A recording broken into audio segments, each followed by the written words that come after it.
fiz curso de iOS depois, aí eu fui digamos assim, indo atrás desse conhecimento, né, para poder fazer essa transição por completo.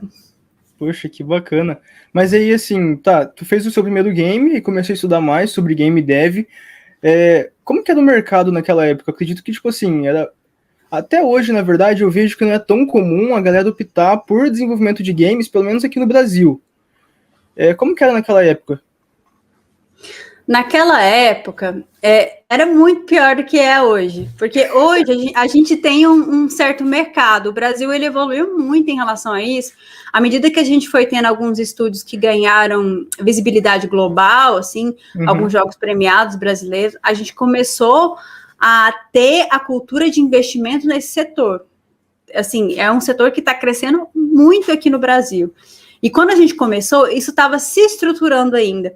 Então, quando eu estava lá atrás, não tinha evento de Game Jam, não tinha poucos eventos que reuniam desenvolvedores, tinham poucos meetups que você conhecia as pessoas, até porque a questão dos meetups se popularizou muito depois das comunidades aí, Facebook, etc. E lá atrás, isso era um pouco escasso, sabe?